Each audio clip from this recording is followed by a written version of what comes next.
It's time to share everything that I read in the month of October, which was plenty of great things because y'all, last month was my villainous event, so of course that meant plenty of villainesses, and that always makes my heart happy.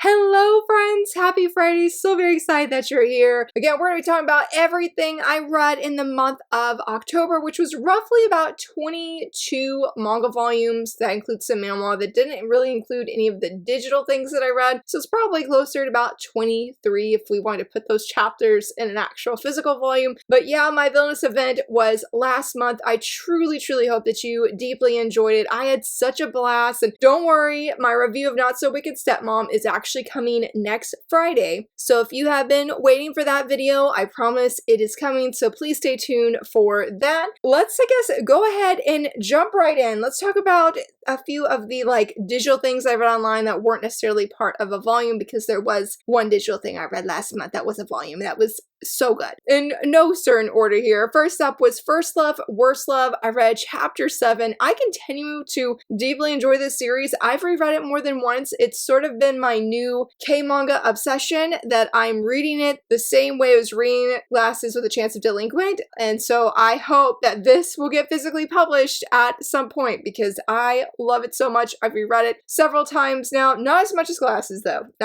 That's still number one. Nobody can dethrone that one. But yeah, I read it a whole bunch. And then another K-manga series that I read chapter 24 of, what is it? I Fell Into a Situationship with a Vampire Count. Loving that one. I feel like this chapter specifically really points that, hey, there's been so many fun shenanigans up to this point. Yes, there's been a little bit of touch of danger, but this chapter, I think, is laying the foundation here, the groundwork. Things are about to get really dangerous if these characters are not careful of what this one person is plotting. And then they met somebody at the end. I'm like, this is not good. So I hope that when the new chapter drops, whenever that should be, I really hope our main characters are okay, because I'm pretty scared for them, honestly. I also read Magical Girl Dandelion. Didn't write down the chapters, but I have been in a variety of manga news videos. I always give my little thoughts on it, my little mini reviews, and we just had a new chapter of Magical Girl Dandelion actually dropped earlier this week, so you can stay tuned for thoughts on that come Monday. And then for my manhwa, I read chapters 228, I think, through 230 of The Remarried Empress. Can't say anything because, it's so deep right now, but I'm really proud of Navier, and seeing her just shine in this Empress role has honestly been everything. I really feel it's pointing back to dreams that Navier had at the beginning of the series, and being able to see those dreams really shine right now with everything that's happening, even though it's still pretty concerning considering things with Henry. And I'm like, please let us get answers coming here in these upcoming chapters. And then, the one that was so sad is I read chapters 112 through 115 of Not Your Typical Reincarnation Story. It was so sad because it ended. The finale was, I don't think it was this past week, I think it was last week. Yes. And it was sad not getting a notification this week of hey, there's a new chapter. I'm like, there's no more. There's no more. Very wonderful ending. Got very emotional when I read it. It was beautiful. I love the series. Highly would recommend it. I might have talked about it in a previous video at some point. I know I've thanked people who recommend this to me because I binge read it rapidly. It was we had the license announcement, and then that weekend I literally just spent my time binge reading this series. It was so good, so well written, and easily will be picking it up very excitedly when it releases physically from Ice Press next year. I think in February, of all things, during my birthday month. So the other thing that I read was May I Ask for One Final Thing, volumes 1 through 3. I do have a video review. I loved it. In fact, I said this was my favorite thing that I read last month. Very hard because there were several things that I deeply enjoyed. I feel like there was one other manga that came to mind though that was the contender, but just the way I keep thinking about this, still behind the anime, but the way I keep thinking about the manga really spoke a lot to me of like, this is a series I just could not get enough of. I'm pretty sure I did reread these volumes when I was in the process of editing that video review and finding different screenshots. I mean, I truly just had a blast, and like, this is a villainous series that I would highly recommend if you like punchy heroines. Like, this series definitely has it. Also has some interesting romance. The male lead, I gushed about him in one of my videos last month of my favorite male lead love interest. Yes. Prince Julius is amazing. He is so funny, and so if you like something that's not your typical, I feel like, romance, because it's not smooth sailing, and Julius just tries to push every single button that Scarlet has for a reaction out of her, absolutely adored it. So would very highly recommend. Man, I'm gonna get the rest of this series. I may not be able to get it out like one time, but y'all, I'm gonna get volume 4. I have not been able to stop thinking about it. I am desperate for more of Scarlet. She is just such a phenomenal heroine, and y'all, I need more. I need more. So thank you for everybody who voted for that series during my event so that I could read it, because I've wanted to read it for such a long time, and now it's on my license wish list to get physically printed. If somebody could just make it so, that would make my day. But in the meantime, before that happens, let's talk about the physical things I read, and I'm pretty shocked that I started off with this series, or this volume, excuse me, to kick off October. That was volume 15 of A Condition Called Love. I was flipping through this and I said, this was emotional. This was emotional. I mean, I have seen a little bit of spoilers for the ending, mainly people's emotional reactions, and I really hadn't seen it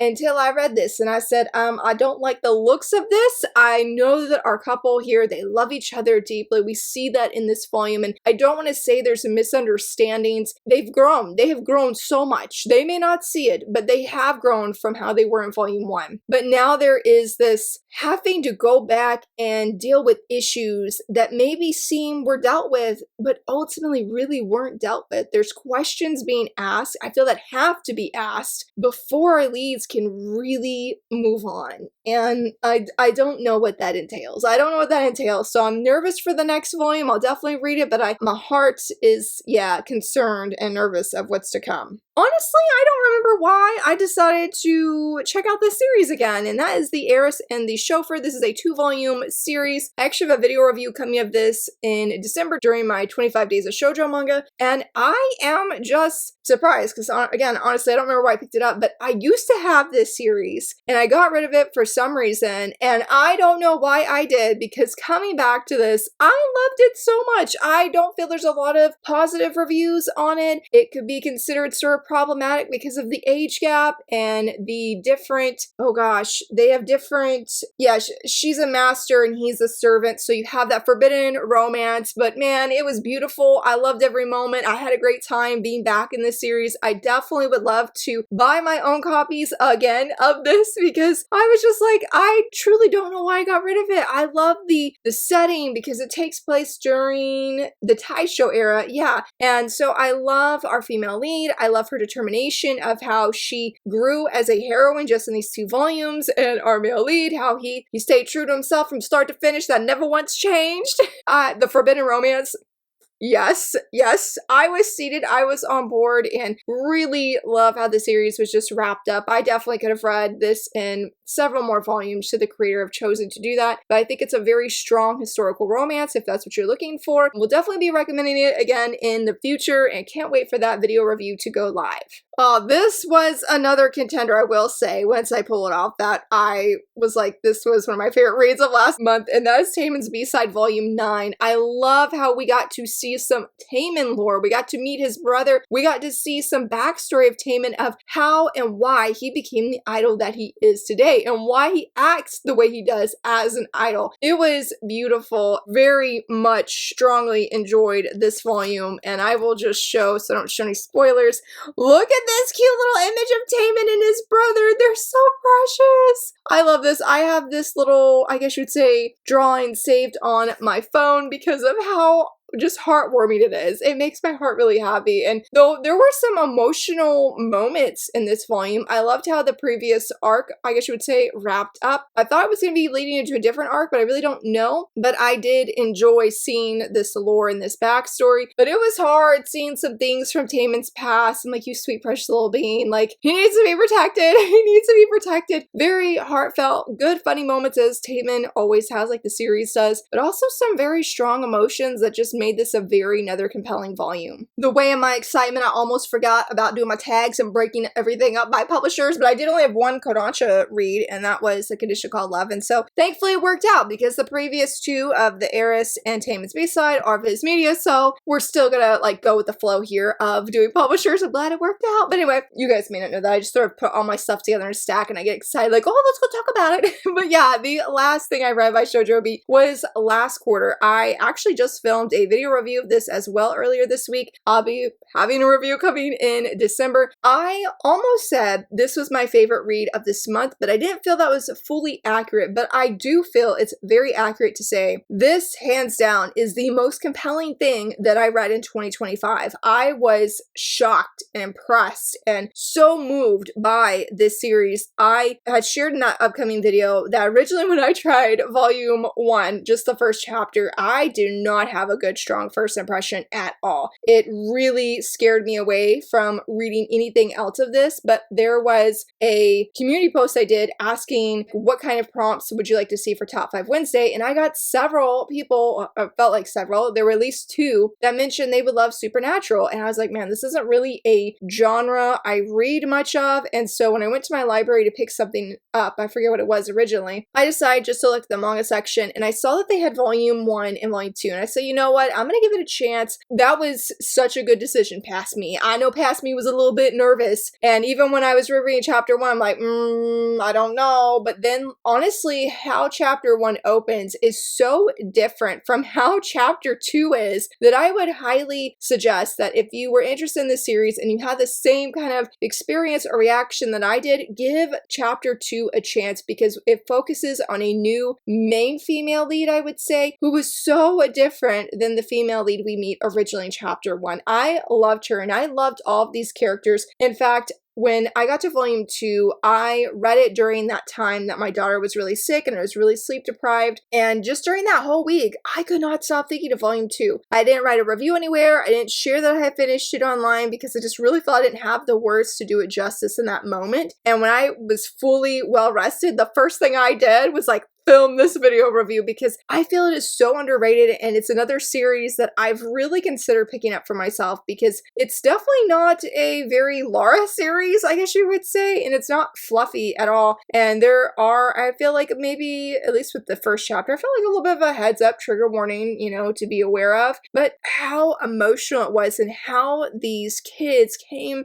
to really care for what seems like a ghost was so compelling and moving, really just pulled on my heartstrings and touched my heart very deeply. It's a series I would come back to because I was so touched by this overall story and was so thankful that it didn't end on this like massive depressing note that I was anticipating with how volume 1 ended. If you like mystery, supernatural mystery, and you enjoy following a younger set of characters and them being detectives more or less, also seeing them grow as friends and grow as characters, easily a series I would recommend. It surprisingly was a good fit for Halloween because it was quite eerie in volume 1. And I said, I don't know how I feel about this. I'm going to keep reading. It wasn't quite as eerie in volume 2, but lots of heart, lots of emotion. Can very much see why this creator, the same one as Nana, is so popular and so well loved. Very excited for her upcoming series, I'm No Angel. I will definitely give it a shot. I know last quarter is very different than I'm No Angel, but it's good. It is great, and I truly hope that when that video review goes live that I did this series justice because it's one I definitely think more people should check out and give a chance. Next up, we have 7 Seas, and we're starting off with Last Game, Volume 10. I can't believe the next volume is the final volume, but I'm eagerly looking forward to it because I feel like Yanagi, he's seeing the writing on the wall. He's not denying it. I'm like, yes, Yanagi, what you've been seeing is accurate. You don't need to like fake yourself out, think you're just mishearing things, misseeing things. No, bro, this is it. This is real. This is reality. And of course, Kujo, we know from the previous volume that she has come to terms with her own feelings, or at least had that realization. I love seeing that explored in this volume as well. I'm just curious of where things are going to go. I know I'm not going to share the final volume cover because it is a spoiler. It is a beautiful spoiler, so I know it's going to have a happy ending, but I sort of want to know, how are we going to get there? What shenanigans are going to be in store? Because surely we're going to have one last big shenanigan. I mean, at the very beginning of this volume, or series, excuse me, maybe not like the very beginning, but in the beginning, when they are college, and even when Yanagi was, what, middle school, elementary school, he tells himself, and even tells Kujo, that when you fall for me, you're going to lose. You will fall first. And so I need to see something pointing back to that scene, seeing how Yanagi is going to react, and I'm going to have to reread volume 1 just so I can compare these moments. Like, that is something I'm looking forward to, I'm anticipating, and I hope it won't let me down. I hope we have lots of humor, and I just hope it's going to be a really strong finale, because this was a strong volume that had lots of humor. I feel like it really is pointing to the future, but wasn't quite in the way I expected. So I feel like there's a lot of good things that are sort of up in the air that I'm sure will be wrapped up in. I am looking forward to seeing how it'll be wrapped up. Oh, I was back with one of my faves, which I do not talk about the series enough at all, and that is The Saint's Magic Powers Omnipotent. I've read volume 10, and it was too short. Look how short this is. It was so short. I was so sad. Oh, it's so good. I love this volume. It's funny because I feel like throughout the series, it's very slice of life, and there's like a handful, a little bit sprinkling of action, maybe a little bit of danger, but the stakes in this were very much real, and I was really surprised. I mean, there was a moment that I was holding my breath because I was scared for Sade. I'm like, this hasn't really happened before. Like, if you've read Snow White the Red Hair and you got to that one arc with the twin brothers, you know what I mean, where it's like, this arc is not the same.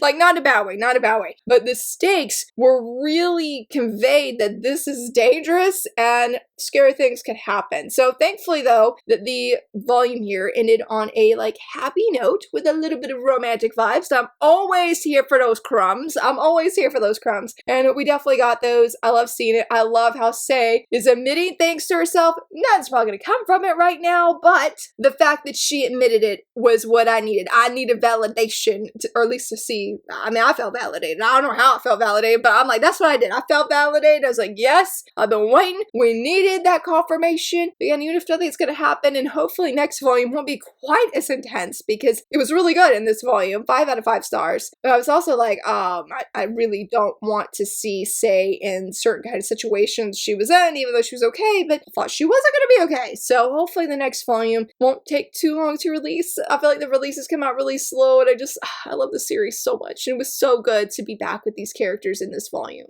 After what feels like years, it hasn't, it's only been months, but what feels like a really long time, I finally read volumes 1 through 4 of The Condemned Villainess Goes Back in Time and Aims to Become the Ultimate Villain. I read the manga. I do have a video review here. I am so grateful for my friend Bean Queenie and Danielle that had strongly and highly recommended that I check out this series, because I love Claudia. Like, Claudia, she reminds me so much of Penelope, my best girl from Villains Are Destined to Die, and I could not get enough. I am so bitterly salty that I pre-ordered volume 5. I wanted to ensure I had no issues, because I've literally had, except for the volume that Bean Queenie gifted me, which I believe was volume 4, I literally had such massive delays and issues getting these first 3 volumes. It was insane. So I pre-ordered volume 5. Sorry, you didn't ask for this rant. I'm sorry, but like, I'm still salty. And so I pre-ordered it, right? I pre-ordered it not from Books A Million, because Books A Million was having all of these issues, I felt like, with just this series alone. And this other company let me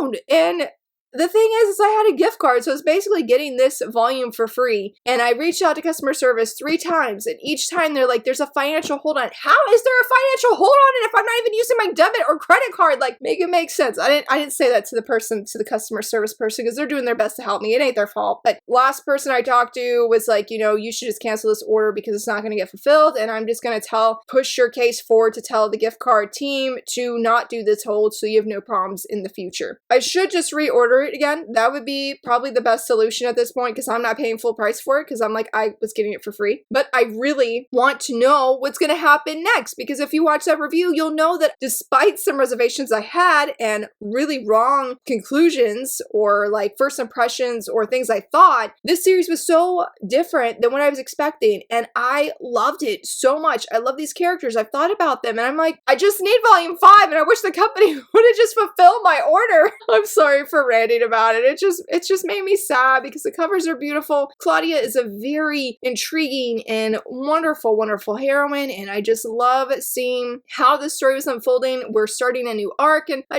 need answers. I think I've already pre-ordered volume 6. So it's not like, you know, that I'm dropping it or anything like that. It's not that. I just got to get over my hurt feelings that the company didn't fulfill my order. But just know volumes 1 through 4, fantastic. And then I'm mad that I can't get volume 5 right away. I will get it and I will gush some more about it because it's a great series. The last thing I read by Seven Seas was The Too Perfect Saint Tossed Aside by My Fiance and Sold to Another Kingdom, volume 3 of the manga. I don't want to talk about this too much, honestly, because I felt like I gushed a whole bunch, shared all my thoughts in my top 5 Wednesday video of most anticipated releases coming out in November because we have volume 4 coming out. This was a series I had a strong first impression of. I have like an actual video first impression of it. Loved it. Thought it was great. Got volume 2, enjoyed it. And then I was like, well, budgeting issues are being a thing right now, so I couldn't get volume 3. And then when I sold a bunch of manga, I saw that they had it in stock and decided to give it a chance. And I'm so glad that I did because it was so compelling. The things I loved about volume 1 really are in this one, though we're still getting, not in a bad way, we're still getting that focus on Mia, the sister here of the female lead, of she's wanting to do some revenge against this guy, the second prince, because of how he treated her sister and the things that have happened to her, though thankfully things are working out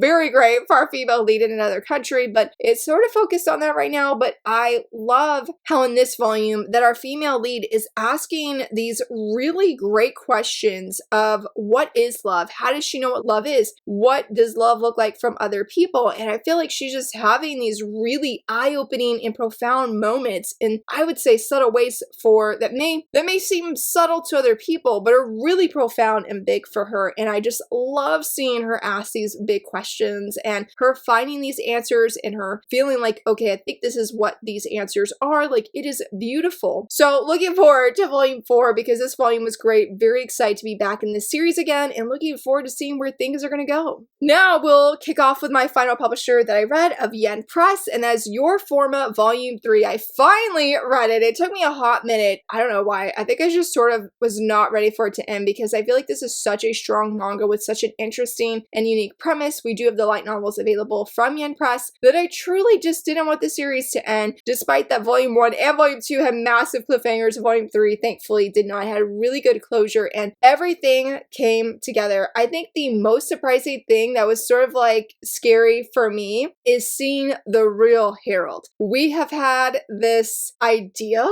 of who we think Harold is, but Harold really revealed his real colors, and I feel like I had so many questions from that, despite my fear of how he was acting, because I'm like, that's not my Harold that I know. Like, who is this imposter? Because that's what it felt like, because it was a 180 in how he's been all this time, and then when I thought he was accusing our girl, I was like, no, you're not doing this. No, you ain't doing this right now after everything you've been through. And it really, I would be very curious. And thankfully, my friend has gifted me volumes 1 and 2 of the light novel because I want to see where this is going to go because Harold has strong feelings for a female lead. I may be Delulu, but I'm going to call them romantic feelings. I'm just going to go out there. You can call me Delulu. That's fine. I'll be in the Delulu club. I'll be happily in that club, okay? But I need to see where things are going to go and the struggle of our female lead and the things she's working through, the things that Harold was asking of her, and I'm just like, no, don't do this. Don't do this to her. Where we got some backstory, and honestly, the way the mystery like wrapped up and who it was, I felt I couldn't stop reading that moment because I'm like, this is not what I expected. I'm not good at solving mysteries anyway, so that's not surprising for me, but I never would have guessed that it was this person and how they were able to set things up to make sure it confirmed that it was them. Like,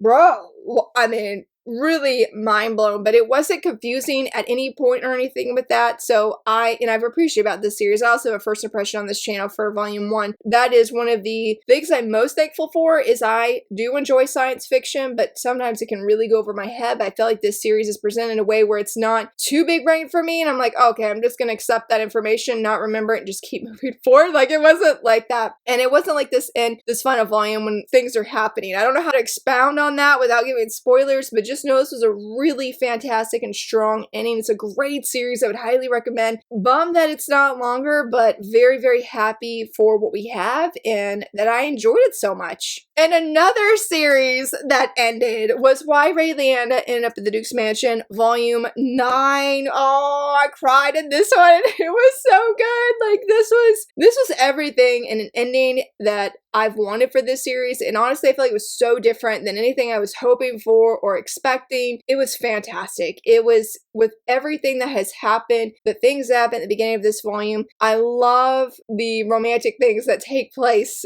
after that arc ends and everything unfolds. I loved it all.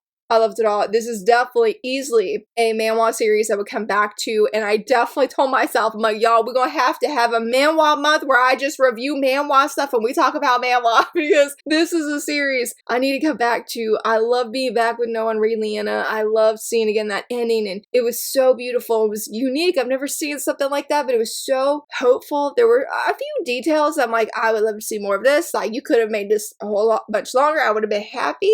I think that's probably true for a lot of us, though. If you really love a series, you always want to see it longer because you love these characters and you don't want to say goodbye to them. But how it ended, where we said goodbye, was perfect. It was beautiful, and I will easily and definitely be getting the light novel or the novel of the series and seeing what details were left out. Though, I mean, I have no doubts it's a strong manhwa, but you know, it's sort of like Villains Are Destined to Die. I mean, the manhwa is a fantastic adaptation of the novel. Like, you're not really missing anything, but there's still something different and special about it, and I feel like this will be the same case when I read the novel.